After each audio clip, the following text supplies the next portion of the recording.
Сегодня у нас на обзоре беспроводной гитарный интерфейс от фирмы M-Wave VS8. Такой же выпускает фирма Leccato, в принципе, совершенно ничем не отличается. В данном случае будем смотреть на M-Wave. Цель этого видео — снять и показать, как работают характеристики, все ли соответствуют заявленным. Частота дискретизации, динамический диапазон, время задержки, конечно, нас волнует. Нечастотный диапазон, наверное, посмотрим еще. Наверное, будет достаточно для данного видео. Да, и данная система работает на частоте 2,4 ГГц. Там же, где находится Wi-Fi, целая куча устройств. Но забегая вперед, я сразу скажу, что у меня есть умный дом, целая куча ZigBee устройств. Где-то в сети находится около 10 Wi-Fi устройств на такой же частоте. В принципе, в доме проблем с этой системой не возникает. Так, давайте распечатывать, посмотрим, что входит в комплектацию.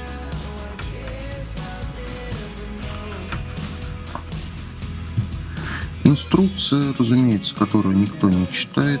Это сразу выкидываем. Достаем сам кейс. Да, она идет с кейсом. Здесь зарядный кабель идет. Вот сам кейс. Что из себя представляет? Смотрим с обратной стороны. Название модели VS8, питающее напряжение 5 вольт 2 ампера, встроенный аккумулятор на 2000 мА. То есть проверял, где-то хватает на 1-2 зарядки. Потом сами передатчики и приемник. Встаем. Включается здесь через Type-C. Все, и сама, конечно, док-станции тоже. Индикатор заряда Type-C, что уже хорошо. Так выглядит приемник и передатчик. Кнопка соединения между собой и выключатель. Включить-выключить. То есть, как такового в режиме сна они сами по себе не имеют при отсутствии сигнала. Приходится их включать вручную. Также имеются переходники на 3,5 мм. Вот это 6,5 снимается, получаем вот что. Второй точно такой же.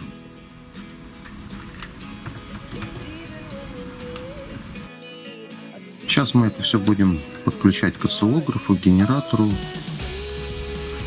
и смотреть заявленные характеристики. Обеспечивает ли эта беспроводная система нужные характеристики. Проверка беспроводного интерфейса M-Wave на клиппинг.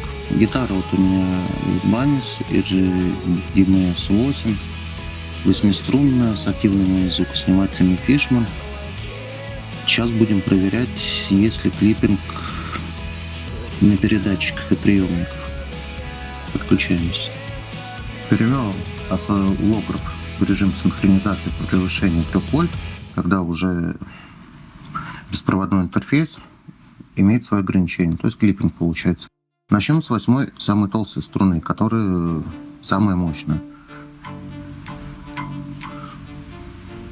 Вот что мы видим. Небольшой клиппинг имеется, но в принципе на форму сигнала не влияет. Это на 8-й струне.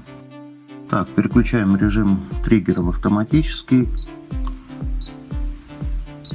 Соответственно, играем на остальных струнах и смотрим. Это понятно, у нас 8-я струна, имеется небольшой клиппинг. 7-я не дотягивает. 6-я. И дальше.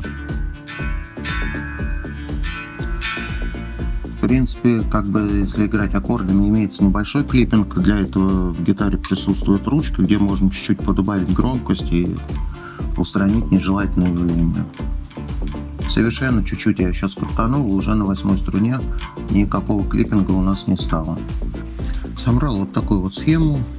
То есть с внутреннего генератора приходит на передатчик. Также идет на осциллограф на 1-й канал. Приемник приходит на 2-й канал. И так это выглядит картиночка. Дальше уже будем переходить к осциллографу. Схема нас уже мало интересует, собрана рабочая. Будем измерять динамический диапазон, В выключенном состоянии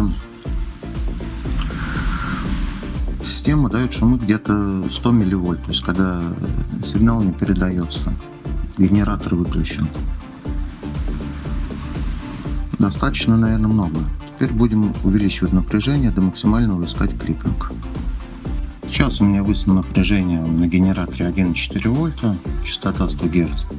Плавненько повышаем. Смотрим, когда уже синус начнет обрезаться.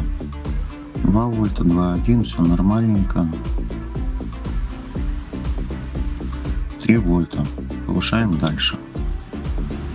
Все, то, что мы можем наблюдать, уже сигнал начинает обрезаться. То есть максимум, на что способна эта система, максимальную амплитуду передавать 3 вольта. Ну и 100 милливольт это шум присутствует. Так что заявленный динамический диапазон, который написан на этой коробке, 105 дБ. Сами понимаете, 105 дБ здесь нет. Ну, наверное, где-то в районе 50 дБ. Это уже, кому интересно, можете сами перевести. Уже, в принципе, формула логарифмическая не такая сложная.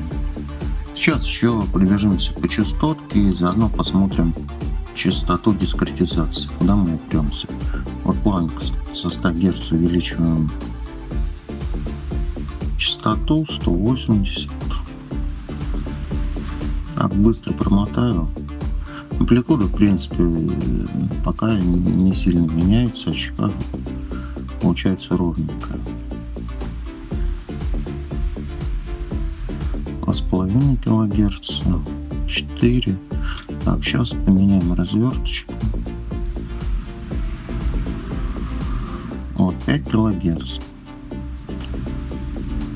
Как было напряжение 3 вольта, так и остается. В принципе, нормально. 7 кГц, 14. Еще меняем развертку. 25 промахнулся. Ладно, оставим это. Увеличиваем развертку. И плавно начинаем повышать. То есть уже, разумеется, сам на пределе работает. 23 кГц. И здесь вот как раз вот мы уперлись, если вы видите вот такое колебание, это как раз половина частоты дискретизации. То есть 48 кГц как заявлено. Но вот если дальше поставить 25 кГц, все, сигнал дальше уже не проходит. Но оно ясно. Теорема Котельникова в действии. Так, ну сейчас мы вернемся уже назад к нашим 100 Гц.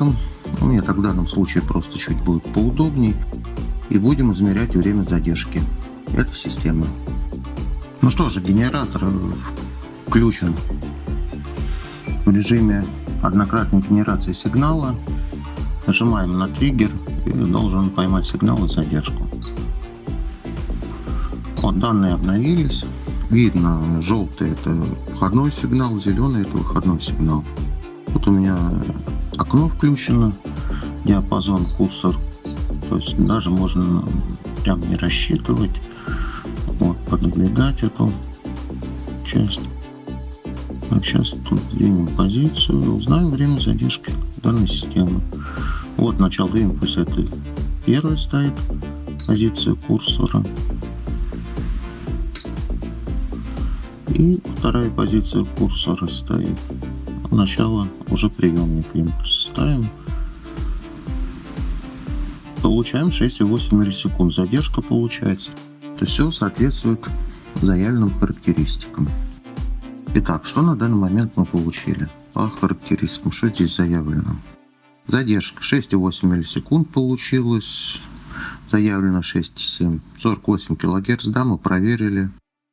48 кГц частота дискретизации. Динамический диапазон нет за счет шумов, но это, мне кажется, то, что тут имеется в виду сами характеристики микросхем. Все-таки радиопередачи создают достаточно мощные помехи. Частотный диапазон 20 кГц, там плюс-минус 3 дБ. Да, частотный диапазон соответствует. Даже вот мы доходили до 24 кГц. Так что, в общем и целом, система получилась годная к использованию. В принципе, я и пользуюсь. Рекомендую, как бы, все, кто хочет купить, достаточно такая система недорогая, где-то от 3 там, до 5-6 тысяч они продаются, ну, разброс, это понятно, что где-то за рубежом, где-то на территории России цены, конечно, сейчас разнятся.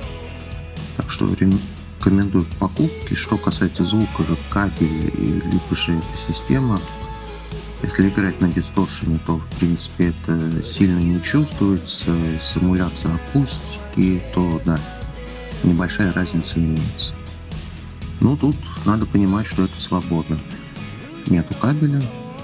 И да, у меня еще имеется вот такая колоночка, как дополнение, NUX, и с такой системой B5RC. Если в дальнейшем кому-то будет интересно целиком померить задержку этого мини-комбика, включать гитарный процессор, то, наверное, я могу провести такое сравнение. Еще MG30, ну, вроде бы я уже читал, там заявлено на этот гитарный процессор задержка 2,7 миллисекунды, но это тут тоже надо учитывать в зависимости, какие эффекты, насколько загружен процессор. А вот на мини-NUX вот этот динамик, точнее он NUX Mate называется, замеров я не находил.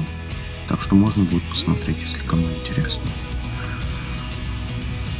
А это достаточно удобная система, дома использую. Можно всегда куда-то отойти, не запутаешься в проводах. Так что берите, кому понравился MV, либо лекарты, все то же самое, как это выглядит.